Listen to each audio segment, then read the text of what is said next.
Réinvestir l'immobilier, quels sont les défis à venir? En tout cas, les défis sont nombreux actuellement entre la crise des taux, la chute des ventes, les projets à l'arrêt, les investisseurs frileux. Le secteur immobilier traverse eh bien, sa plus grave crise depuis la grande crise de 2008.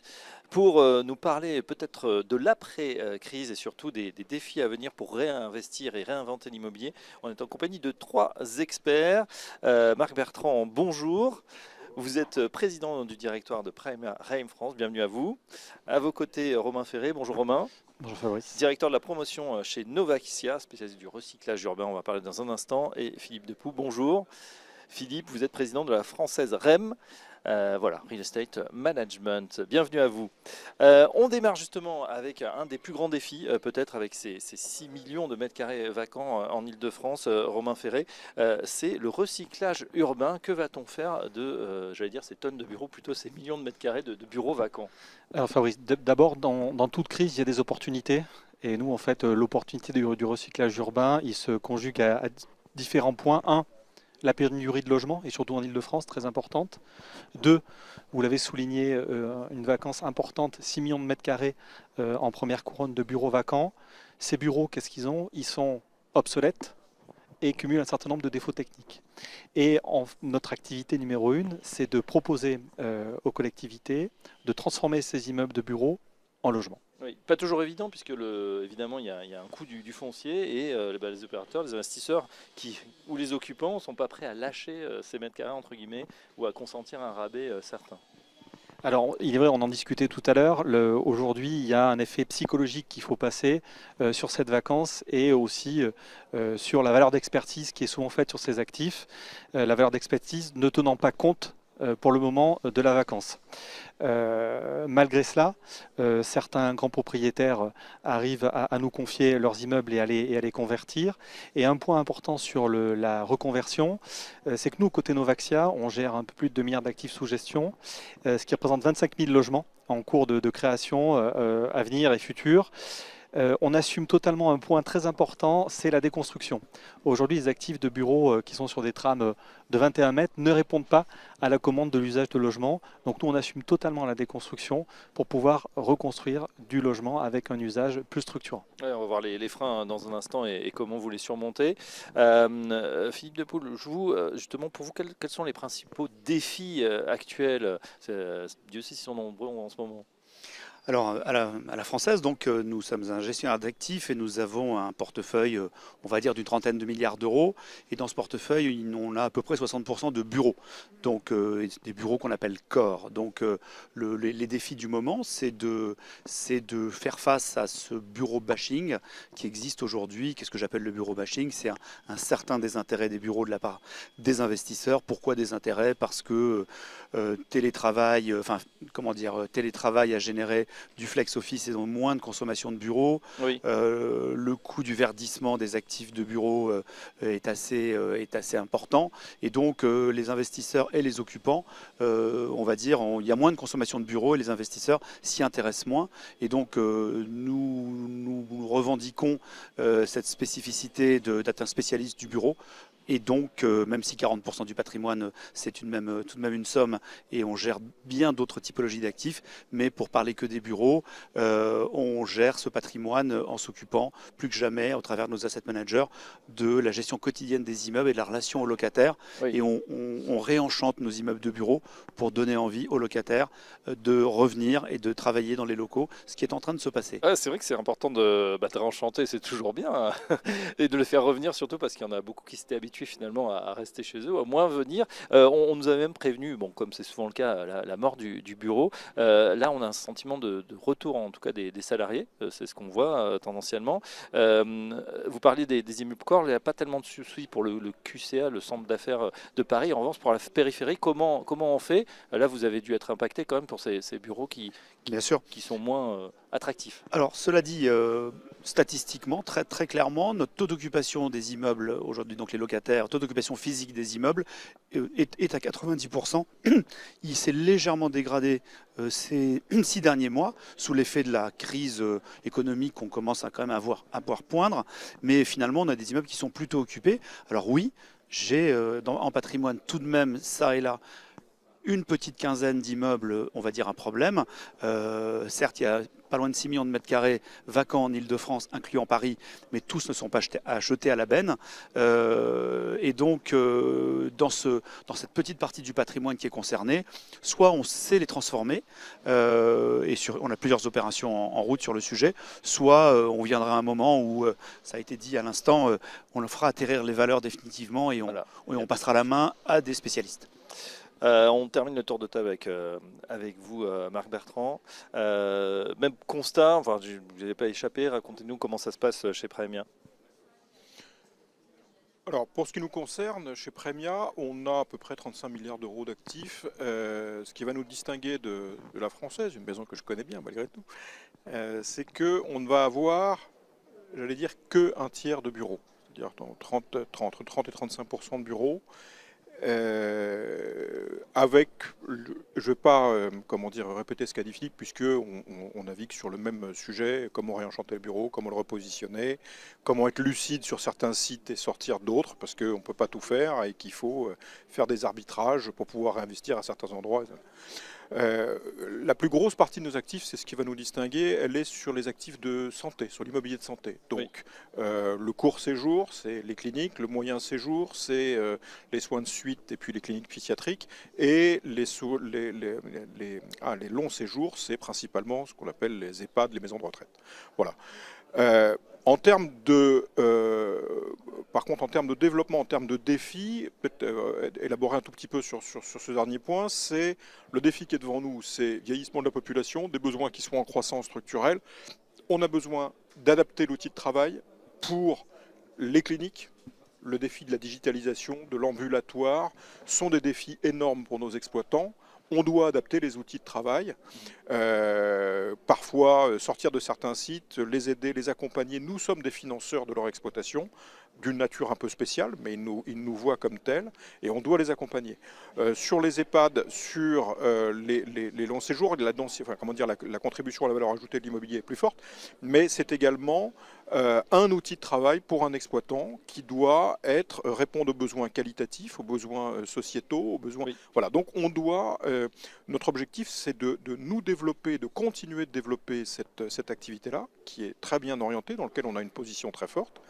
Et puis, je dirais un des axes, alors pour progresser, ça va être d'aller plus loin en termes de géographie, d'aller dans des pays où nous ne sommes pas encore. On est présent dans 6 pays, mais on n'est en que 6 pays. Alors que les besoins sont partout. Les besoins sont partout, à moduler en fonction de la profondeur des marchés, de l'organisation locale des soins, de la dynamique démographique. Et il y a ne serait-ce qu'au sein de l'Europe, il y a des vraies différences. Donc c'est que plus que jamais, il faut être local aussi sur ce métier-là pour faire de l'immobilier correctement. Après, ce qui est intéressant aussi, c'est un petit peu d'examiner ce qui nous occupe aujourd'hui, c'est de regarder avec attention ce qui a été fait par exemple dans les secteurs de l'hôtellerie. C'est-à-dire qu'on peut être un pur bailleur des murs, mais parfois les exploitants ont aussi besoin de baux ou de contrats d'une nature un peu différente pour avoir une charge qui soit moins fixe, un peu plus variable, et qui en contrepartie peut donner un peu plus de rémunération pour l'investisseur immobilier ou l'investisseur un petit peu hybride. Donc on arrive à ces produits hybrides, mais c'est très important, et je terminerai là-dessus, parce que aujourd'hui l'exigence des investisseurs immobiliers, c'est d'avoir plus de rendement pour être compétitif avec l'environnement des autres produits, et qu'on doit faire preuve d'imagination, et c'est sans doute un des plus grands défis, pour aller capter des rendements supplémentaires qui fassent revenir les investisseurs sur la classe d'actifs immobiliers, même si elle déborde un peu sur d'autres classes d'actifs. Classe d'actifs immobilières qui avait été un petit peu, c'est vrai, désertée par les zinzins, les investisseurs institutionnels, parce qu'il y avait d'autres propositions peut-être plus intéressantes. Le problème, c'est qu'ils sont sortis un peu tous en même temps. On repart du recyclage urbain avec vous, Romain Ferré, chez Novaxia, avec une échéance à court terme. Ça va être les municipales l'an prochain. On sait que c'est jamais très bon, que ça donne souvent un coup d'arrêt au développement, au projet peut-être de recyclage urbain. Et vous nous disiez en plus, c'est vrai qu'il y a... pour le maire, c'est pas forcément une bonne nouvelle de transformer des bureaux en logements. Expliquez-nous. Exactement, Fabrice. Ça fait partie des défis. Tout à l'heure, on vous posait la question, quels sont les défis? Les défis, pour nous, ils sont multiples. Le défi politique est un défi important, parce qu'en fait, un immeuble de bureau qui est aujourd'hui vide, mais est très souvent chauffé, gardienné, et le propriétaire paye la taxe de bureau. Alors que quand On on continue à payer même quand le bureau est complètement vide. c'est une obligation. Enfin, je parle de mes deux confrères qui sont assis à côté de moi, je pense le valideront. Et un point très important, c'est que quand on est amené à produire du logement, l'élu n'y est pas forcément favorable parce qu'on lui supprime sa taxe de bureau. Ouais. Ponctuellement, on lui crée des problèmes parce qu'il y a 24 mois de chantier. Troisièmement, il ne perçoit plus la taxe d'habitation. Quatrièmement, il doit fournir des équipements publics pour les futurs habitants. Voilà, des écoles par exemple. Des écoles essentiellement, mais ça peut être aussi de la culture ou du loisir avec des piscines.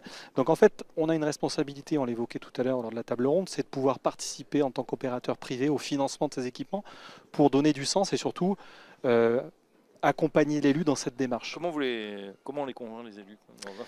C'est quoi ta tour de cercle? Alors, dites, vous allez avoir. Alors on va pas délivrer notre recette magique, mais en fait tout ça fait plutôt sens aujourd'hui dans la notion de démobilité. On en parlait tout à l'heure, les usages ont changé, il faut pouvoir travailler, vivre, consommer et avoir ses loisirs à un seul et même endroit. Et puis il y a un sujet qui est la vacance. Aujourd'hui, je ne sais pas combien de temps les grands propriétaires pourront durer à tenir ces actifs. Et surtout et encore en dénominateur commun, la pénurie de logements en Ile-de-France qui est exponentielle. Philippe Depot, c'est vrai qu'à un moment on peut se dire voilà, on a tenu 1 an, 2 ans, 3 ans, on s'aperçoit que non, c'est pas visiblement un site attractif. Puis il y a une autre chose, c'est la valeur verte dont on parle beaucoup. À un moment, on sait que le coût finalement de remettre en état, je ne sais pas si c'est encore réenchanté, mais remettre en état aux normes, ça coûte extrêmement cher. Oui, à la française, pour différencier nos immeubles de bureaux de ceux des autres, en tout cas essayer de les différencier, notamment sur les sites un peu compliqués où il y a beaucoup de vacances. On attaque ça par 3 angles. L'angle de la frugalité de l'immeuble, donc sa consommation et ses émissions de gaz à effet de serre, donc des vrais plans ambitieux de travaux. De la souplesse dans les baux, parce que dans ces secteurs-là, on ne parle pas là du boulevard Haussmann, mais on parle plutôt de villes de 3e couronne. Ce dont les locataires ont besoin, c'est de souplesse dans les surfaces qu'ils utilisent. Et le 3e volet, qu'on a beaucoup travaillé également, c'est une prestation de service adapté à la localisation, la taille de l'immeuble et la typologie du locataire. Donc pour faire ça, on n'est pas des magiciens, on est allé identifier une 50aine de besoins qu'il peut y avoir dans un immeuble. Pour ça, on a demandé au locataire, c'est la meilleure personne pour nous dire de quoi elle a besoin dans un immeuble, pas nous qui allons le faire à sa place. Et après, pour chacun de ces besoins, on a fait un appel d'offres et on a sélectionné quelqu'un qui nous fait une offre exclusive à prix très rabaissé. Et nous faisons bénéficier nos locataires actuels ou potentiels sur ces locaux qui connaissent la vacance locative de ces typologies de services. Donc ça, c'est la façon de se distinguer sur ces patrimoines-là. Et après, comme on le disait tout à l'heure, il va rester quelques immeubles sur lesquels mathématiquement on n'y arrivera pas. On sait qu'on n'y arrivera pas. Vous le disiez tout à l'heure, les marchés se sont polarisés. Il y a eu un flight to centrality, donc le quartier central des affaires n'est pas concerné, encore que le taux de vacances commence à y remonter, mais on est plus sur des localisations isolées et souvent avec des immeubles obsolètes. Et donc ces immeubles-là, voilà, soit on trouve la bonne martingale, ce que fait Novaxia pour les recycler, repositionner et trouver une bonne vie future. Pour ça, c'est pas forcément de la science infuse. On utilise également les promoteurs qui ont beaucoup de temps en ce moment. Et les promoteurs, ils ont 2 intérêts. Ce sont des techniciens du bâtiment, ce sont des vrais techniciens du bâtiment, et ils ont la relation avec les autorités locales. Donc ça fait 2 choses qui sont indispensables, pas suffisantes, mais nécessaires pour pouvoir repositionner un immeuble. Voilà, et je pense qu'on s'en sortira comme ça. Voilà, on peut s'en sortir, il y a des solutions. Marc Bertrand, on finit avec vous. Réponse courte, voilà, ces défis, on le voit, il y a quand même heureusement des solutions, des choses à faire, et également sur le secteur de la santé qui est ô combien compliqué avec des immenses défis à venir, notamment démographiques. Oui, là, le gros sujet, c'est comment adapter, comment suivre les besoins en volume, en qualité, des différentes typologies de bâtiments, comment inventer des nouvelles formes de contrats qui soient plus participatives, mais on n'est pas dans la reconversion d'immeubles obsolètes, ou alors c'est relativement rare. C'est-à-dire que les exploitants, en fait, quand ils ont une exploitation rentable, on est à l'extrême limite, pour le schématiser, on est à l'extrême limite avec l'immobilier de santé entre l'infrastructure et l'immobilier. Ouais.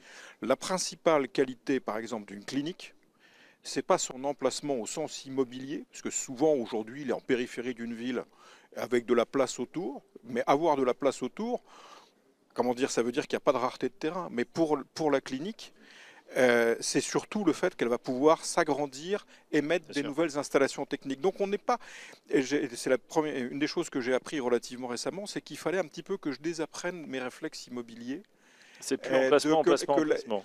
Il y a aussi une fonction. Si, mais c'est pas, comment dire, la qualité de l'emplacement ne se mesure pas à la même aune. C'est-à-dire que c'est pareil pour un data center, sûr. c'est-à-dire que être au confluent des lignes électriques, c'est rarement une qualité pour investir dans l'immobilier quand on fait du résidentiel, par exemple.